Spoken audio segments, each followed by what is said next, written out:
الحمد لله وحده لا شريك له، والصلاة والسلام على من لا نبي بعده، وعلى آله وأصحابه الذين أوفوا عهدا، الذين هم مفاتيح الرحمة ومصابيح الغرر. أما بعد، فأعوذ بالله من الشيطان الرجيم. بسم الله الرحمن الرحيم. يا أيها الذين آمنوا اتقوا الله وكونوا مع الصادقين.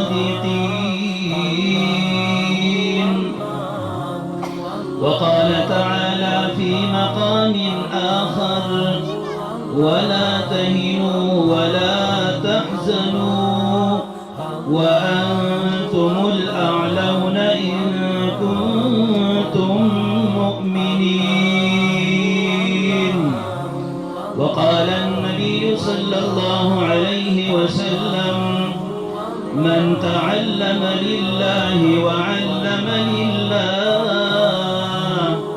كتب في ملكوت السماوات عظيما. وقال أمير المؤمنين الناطق بالحق والصدق والصواب الشهيد في المحراب الذي كان رأيه موافقا بالوحي والكتاب سيدنا عمر بن الخطاب رضي الله تعالى عنه: إنا كنا أذل قوم فأعزنا الله بالإسلام، فمهما نطلب العزة بغير ما أعزنا الله به أذلنا الله. يا رب صل وسلم دائما أبدا على حبيبك خير الخلق كلهم. هو الحبيب الذي ترجى شفاعته لكل هول من الأموال مقتحم. والحضرات من يدعي عبادة الشرق ومحبة سرد شريف الولد. اللهم صل على محمد النبي الأمي وعلى آله وسلم تسليما. मोमिन के साथ गलबे का वादा है कुरान में, मोमिन के साथ गलबे का वादा है कुरान में। तो मोमिन है और गालिब नहीं तो नुक्स है तेरे ईमान में। तेरे हाथ में हो कुरान और तू दुनिया में रहे परेशान। तेरे हाथ में हो कुरान और तू दुनिया में रहे नाकाम व नामुराद। तेरे हाथ में हो कुरान और तू दुनिया में रहे गुलाम, ये हो नहीं सकता क्योंकि यही है ऐलान कुरान, मेरे रब का फरमान। इक़रा व रब्बुकल अकरम, मेरे बंदे तू पढ़ कुरान, तेरा रब तेरा करेगा इकराम। वो ज़माने में मुअज़्ज़ज़ थे हामिल कुरान होकर, और हम खार हुए तारिक कुरान होकर। काबिल सद एहतराम हज़रात उलमा इकराम, बिलखुसूस हम औस्ताद मेज़बान मुहतरम हज़रत मौलाना उस्मान गनी साहब दामत बरकातुहुम, मुफ्ती हनीफुर रहमान साहब दामत बरकातुहुम, दारंगी फस्टेज बांदी तशरीफ फरमा। जय्यद अकाबिर हज़रात उलमा इकराम कि पदी वक्त की दागुन नमूना गस्तर नशम चूंकि वक्त कम दे, और दारंगी ददी मदरसी तलबा इकराम मुअल्लिमीन मुतअल्लिमीन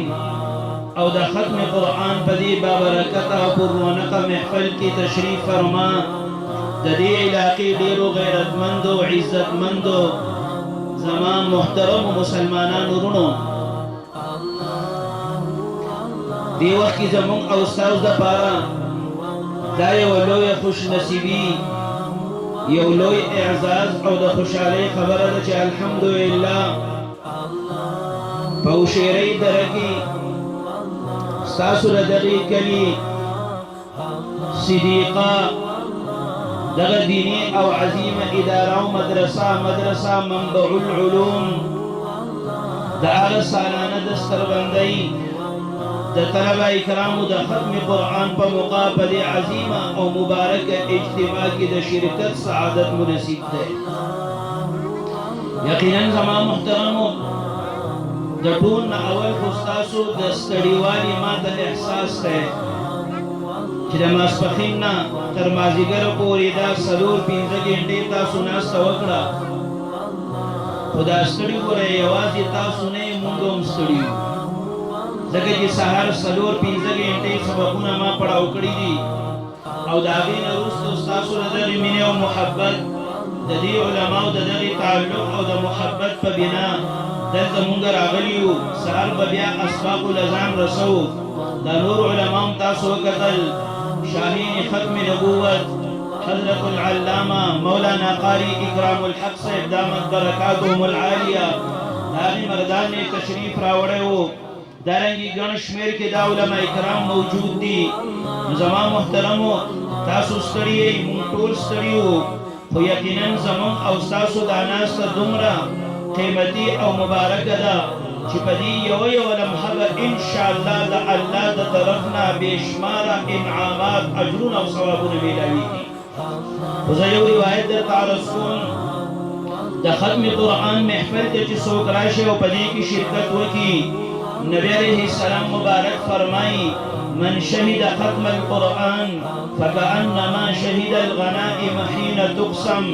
سرنگی چی مجاہد تا دمال غنیمت نا یولوی برقا و حصہ میلاویگی دارنگی دا ختم قرآن پا دی محفل کی دی شرکاو تا هم دا اللہ دا خزانون نا یولوی حصہ او برقا میلاویگی وستاسو وائی پا دی ناستا باندی او پا دی شرکت باندی و خوشحالے کنی اللہ دی زمون او ستاسو دا ناستا بخبت دربار کی بسای عبادت سره قبول او منظور کی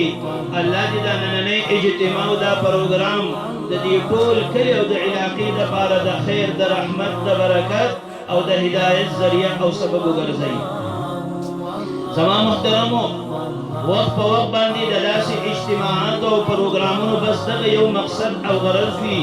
چې زمونږ د مسلمانانو تعلق د الله د دین او د قرآن سره جوړ شي د څه سره جوړ شي د قرآن سره د الله د دین سره مونږ د خپل خیر خوا محسنین دا علما وپېژنو دا مدارس وپېژنو دا احساس زمونږ سره پیدا شي چې واقعي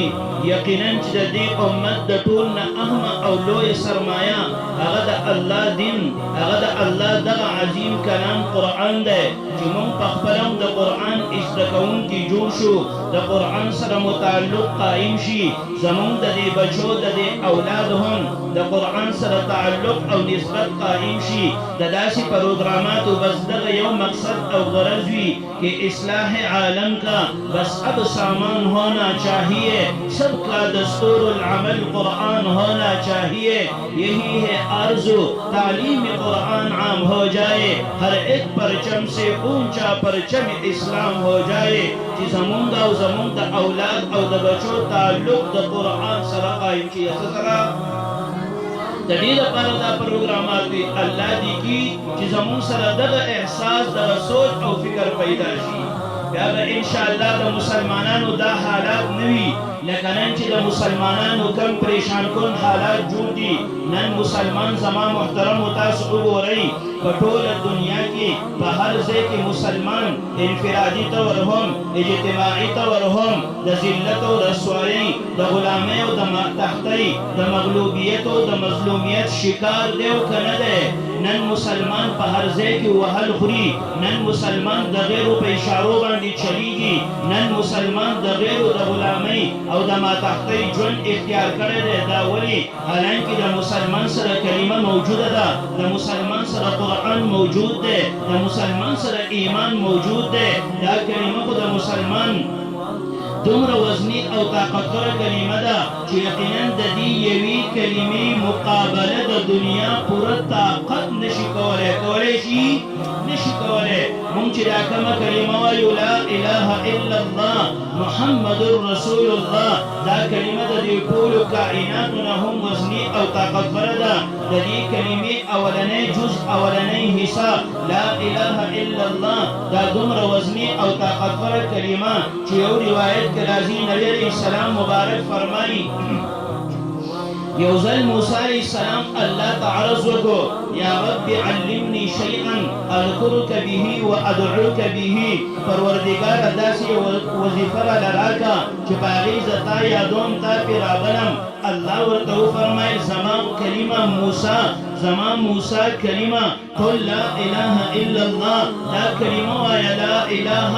الا الله. موسی علیہ السلام بیا درخواست کوي یا رب کل عبادك يقول هذا، پروردگار دا کلمه خو ټول دنیا وي، ټول مخلوقات وي، مال یو مخصوصه کلمه پکار ده، یو مخصوصه وظیفه پکار ده چې هغه بل چاته نه وي میلاو، د الله د طرف نه جواب میلاویږي. زما کلمه ته خو دا کلمه ټول دنیا وي، دا خبره صحیح ده، خو آیا تا ته د دې کلمې وزن او طاقت معلوم هم دی؟ دا څومره وزني طاقتور او مبارکه کلمه ده. بیا ورته الله وفرمایل زما کلمه لو ان السماوات السبع والارضين السبع في كفه ولا اله الا الله في كفه مالت بهم لا اله الا الله. کدا اووانا زمکی اووانا اسمانونه سچ د دې په منځ کې دا ټول د تلي په یو چابړي کې کېښودی شي او په بل چابړي کې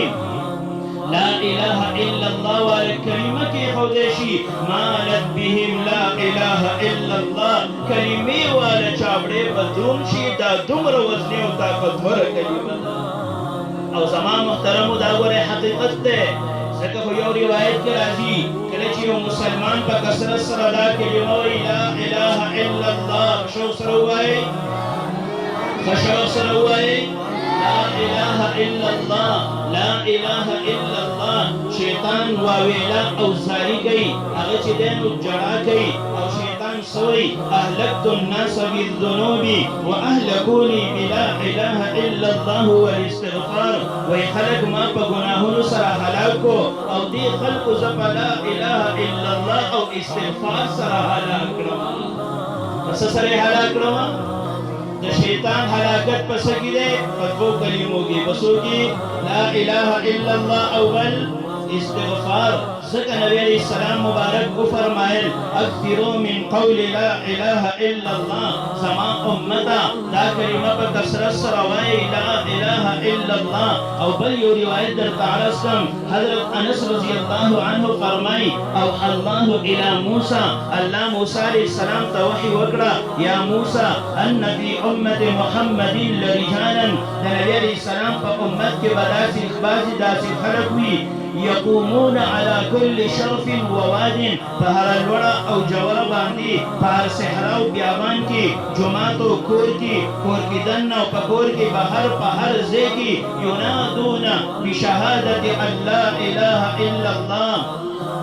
دغه د نبی علیہ السلام امتیان به په شوق سره دا کلمه وایي لا اله الا الله. زما کلمه کله چې د نبی علیہ السلام د امتیان قیامت کې مال راشي جزاؤهم علی جزاء الانبیاء، وایي زه به په دې کلمه دوی له هغه بدله ورکم کومه بدله چې به انبیاو له ورکوم. سم خیال دی کثرت سره به دا کلمه وایو انشاءالله.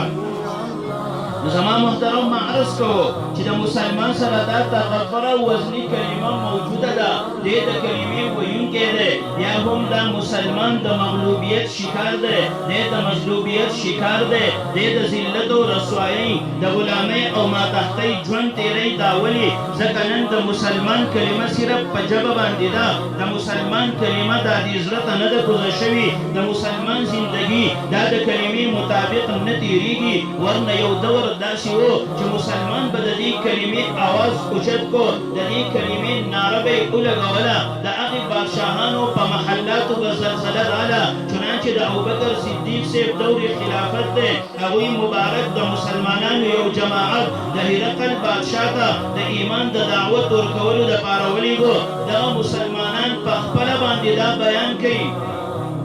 وایي چې کله موږ د هرقل خواله لاړو وی د بادشاه د محل نه بهر په یو کولاو ځای کې کېناستو او موږ دا کلمه وویل لا اله الا الله والله اکبر وی دا منظر موږ په خپلو سترګو وکتو چې د هرقل بادشاه هغه محل داسې په خوځېدو شو لکه هوا کې چې د ونې دا څانګې خوځي راخوځي وی بیا چې د هرقل محل ته دننه د مذاکراتو دپاره ورغلو او زموږ نه یې تپوس وکړو وی ای مسلمانانو ستاسو د ټول نه لوی کلام کوم یو دی وی موږ ورته وویل لا اله الا الله وی بیا د بادشاه محل په خوځېدو شو هغه تپوس وکړو ایا ستاسو کورونه هم داسې خوځي موږ وویل نه نه زموږ کورونه خو چرې هم داسې نه دي خوځېدلي دا الله تاسو ته ښایي چې کله دا کلمه دومره طاقتوره ده نو کلمې والا به څومره طاقتور وي د کلمې والا مقابله بیا د دنیا یو طاقت نشي کولی او زما محترمو زه وایم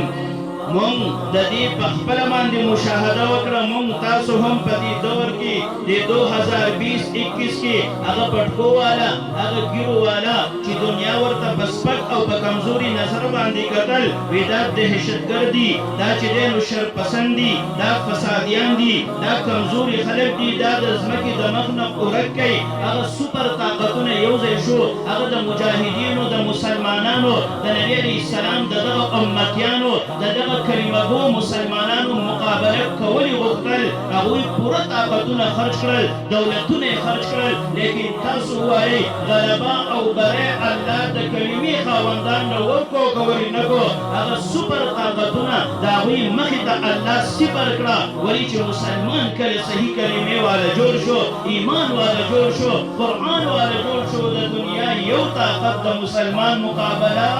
نشي کولی او دا حقیقت ده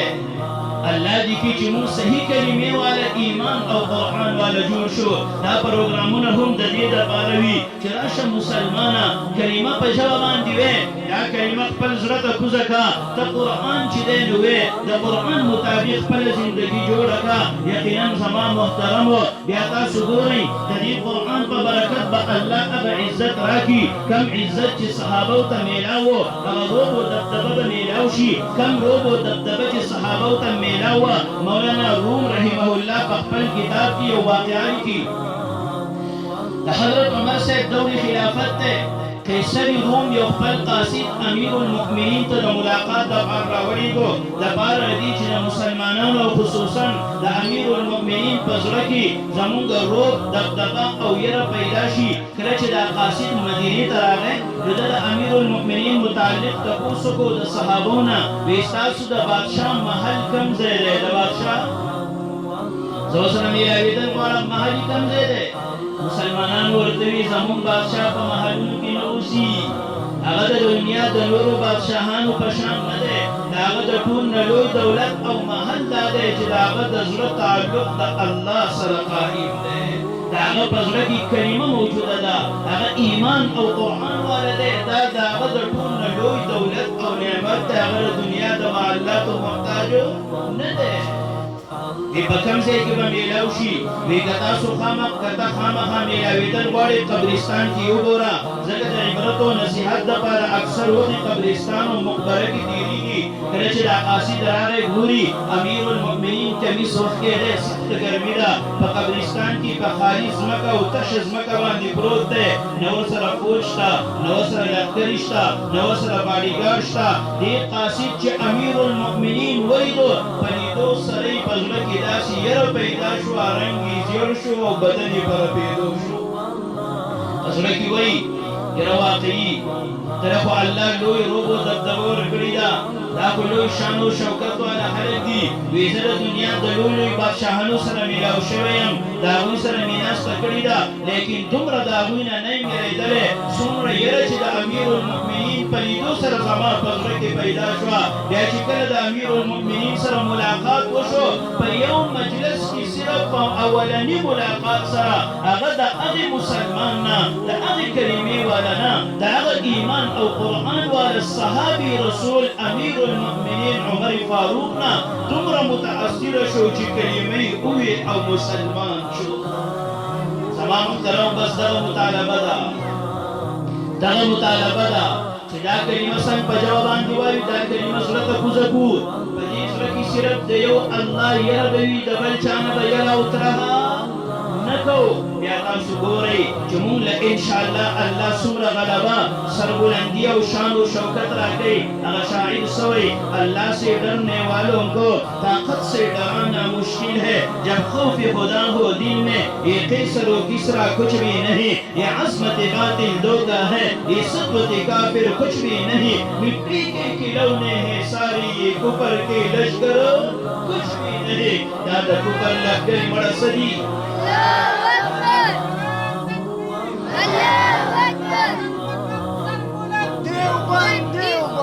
زمان محترم دغه مطالبه الله کوي الله څه فرمایي یا ایها الذین آمنوا آمنوا بالله ورسوله ایمان والو ایمان راوړئ خبرې ته مو خیال شته توجه مو شته توجه سره غلط شوي کنه بیا توجه ساتئ کنه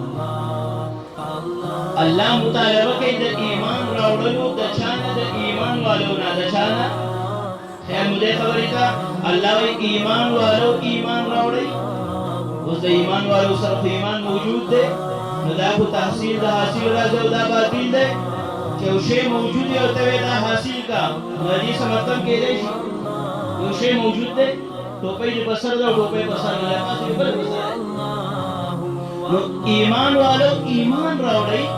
څه مطلب دی مفسرین یوه معنی دا کوي په ژبه باندې د کلمې ویونکو ایمان راوړونکو د زړه نه کلمې والا ایمان والا جوړ شي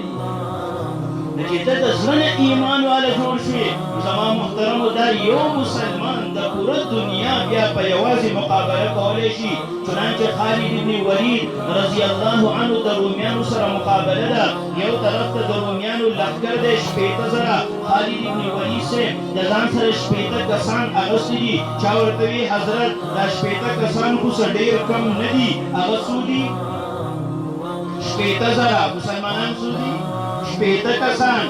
خالد بن ولید صاحب ورته څه وویل تاسو څه عجیبه خبره کوئ وایي د دې 80 زرو دپاره یو زه خالد بن ولید مسلمان پوره یم ځکه نبي علیه السلام فرمایي مثل الذي يذكر ربه والذي لا يذكر كمثل الحي والمیت وایي د مسلمان او د کافر مثال د مړي او د ژوندي دی مسلمان ژوندی دی کافرو یو ژوندي دا ټول د دنیا مړي مقابله کولی شي نو د یو مسلمان مقابله د دنیا ټول کافران ټول یهود و نصارا نشي کولی او زما محترمو دا حقیقت دی خالد بن ولید صاحب 80 کسان واغسته هغه 80,000 سپري طاقت له هغې رومیان له یې عبرتناک شکست ورکړو نو زما محترمو راشئ چې عزم وکړو انشاءالله صحیح کلمې او ایمان والا جوړ شو په خپل زړه کې ایمان او قرآن له ځای ورکړو بیا به زمونږ د مسلمانانو دا حال نه وي کم حال چې په شام او فلسطین کې جوړ دی چې نن هغه یهود زمونږ د مسلمانانو نه بیت المقدس قبضه کول غواړي بلکې قبضه کړی دی خو انشاءالله زمونږ عزم به دا وي زمونږ جرأت او بهادري به دا وي زمونږ حوصله او همت به دا وي چې بیت المقدس مخکې هم د مسلمانانو اوس هم دی آینده به هم وي اولي ځکه چې عیسایانو په خپله د امیر المؤمنین عمر فاروق صاحب په حواله کړو تفصیلي واقعه ده زه د هغې تفصیل کې نشم تللی خو کله چې عیسایانو دا مطالبه وکړه تاسو خپل امیر المؤمنین عمر فاروق راولېږئ سن 16 هجري ده مسلمانان د ابو عبیده صاحب په قیادت کې بیت المقدس فتح کول غواړي د 4 میاشتو پورې محاصره شوې ده عیسایانو پیغام راولېږو ای مسلمانانو تاسو د دنیا په یو طاقت زمونږ نه بیت المقدس نشي اغسطه ها که بیت المقدس اغسطل غواړي خپل امیر المؤمنین عمر راولېږئ ځکه زمونږ په کتابونو کې لیکلي دي چې زمونږ د دې ښار او د مسجد اقصا فتح کوونکی هغه به د نبي علیه السلام صحابي وي د هغه نوم به عمر وي د هغه لقب به فاروق وي هغه به امیر المؤمنین وي د هغه نښې او علامات موجود دي کله چې عمري فاروق صاحب تشریف راوړو د عیسایانو مشر ورته وکتل وی ها دا د امیر المؤمنین عمر فاروق ډېر په عزت او احترام سره د بیت المقدس چابیانې د امیر المؤمنین په حواله کړي دا بیت المقدس په هغه وخت کې مسلمانانو ته په حواله شوی دی مخکې هم د مسلمانانو و اوس به هم د مسلمانانو وي آینده به هم د مسلمانانو وي او ولې به نه وي یو روایت کې راځي نبي علیه السلام مبارک فرمایي وایي زما امته په تاسو کې که چاته په فلسطین او شام کې دومره قدرې ځای میلاو شي چې د هغه ځای نه دی بیت المقدس ویني مسجد اقصا ورته په نظر راځي نو یې دغه ځای دې حاصل کړي دا دومره مبارک او مقدس ځای دی چې دا مسلمان په دې ځای کې ناست دی او مسجد اقصا ته ګوري د ده دا کتل مبارک دي نو دا مسلمان چې دا ځای حاصل کړي چې د بیت المقدس دیدار یې کېږي نو وایي دغه ځای واخلئ دغه ځای واخلئ نو چې نبي علیه السلام ترغیب راکړی دی نو انشاءالله مونږ خو تللی نه شو خو د تلو لاره راته میلاو شو ځو به د یهودو او عیسایانو بیت المقدس را اخلو د مسلمانانو په حواله کوو به انشاءالله زما محترمو دلته موږ څه کولی شو د دې نه بېغمه کېږو نه ګورئ د دې نه بېغمه کېږو نه چې هغوی پوه شه او کار یې پوه شه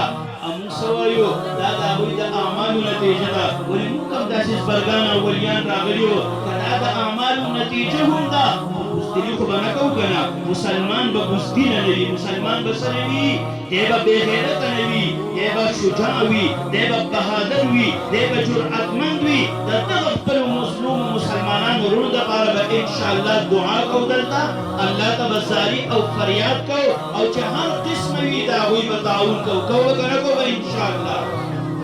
زما محترمو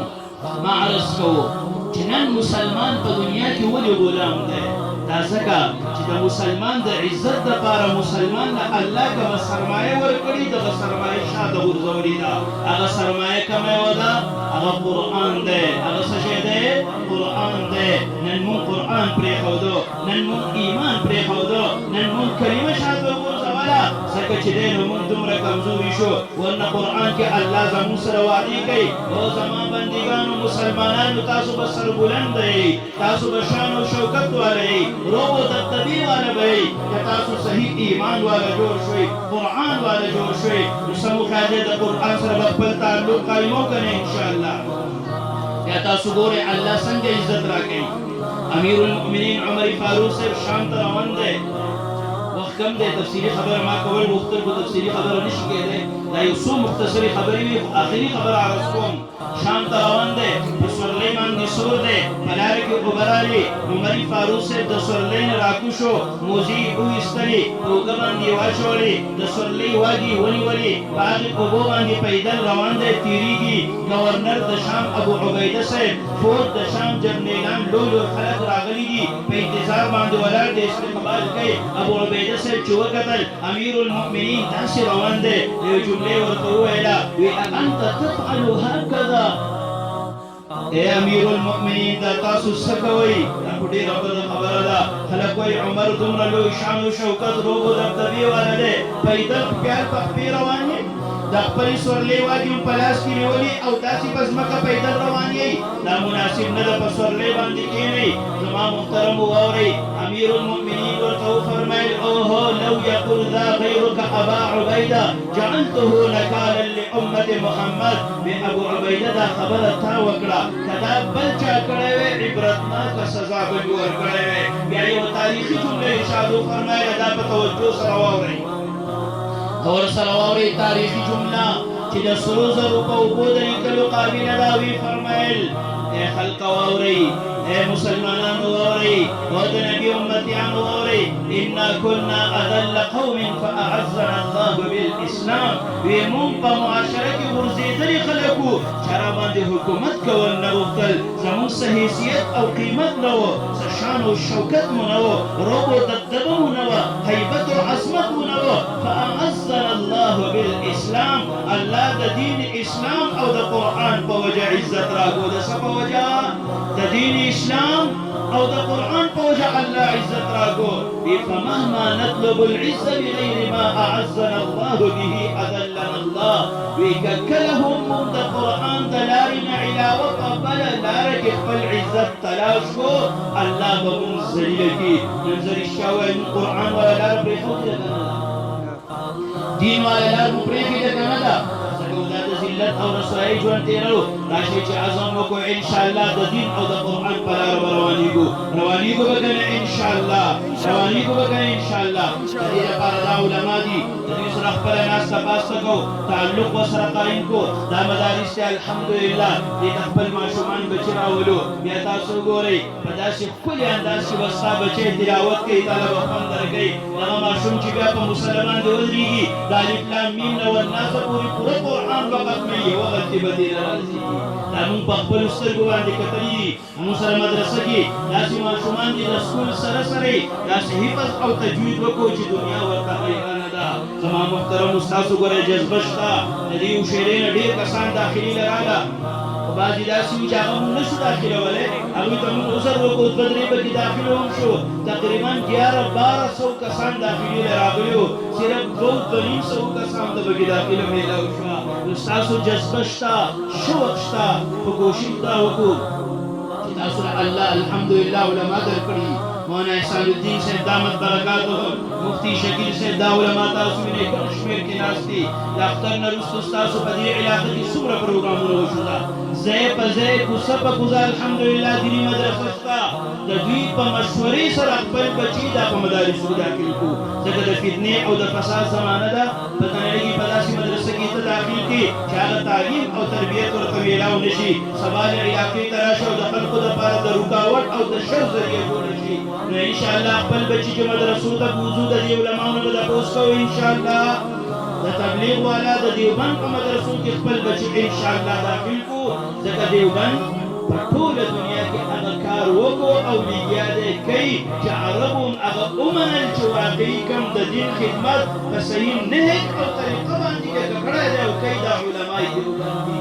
څوک دی وایي علمای دیوبند دي انشاءالله تعلق به سره قایمو کنه الله دې دې کوم ماشومانو ختمونه کړي دا دې ورته مبارک وګرځوي او الله دې د قرآن خیرونه او برکتونه دوی له د دوی والدینو له خپلو خپلوان له موږ ټول له چې دی نو راکړي ما چې څه وویل تاسو واورېدل الله یې دا زموږ په عمل کې راولي دا مدرسه دې الله کامیابه کړي دې مدرسې له دې الله قبولیت ورکړي انشاءالله زموږ به ورسره تعاون وي څرنګه چې مخکې تفصیل سره خبره وشوه نو د دې نه بېفکره کېږو نه په خپله خرچه به انشاءالله دا مدرسه جوړو به کنه انشاءالله که موږ لږ همت وکړو دا ګرانه نه ده الله دې موږ او تاسو له توفیق راکړي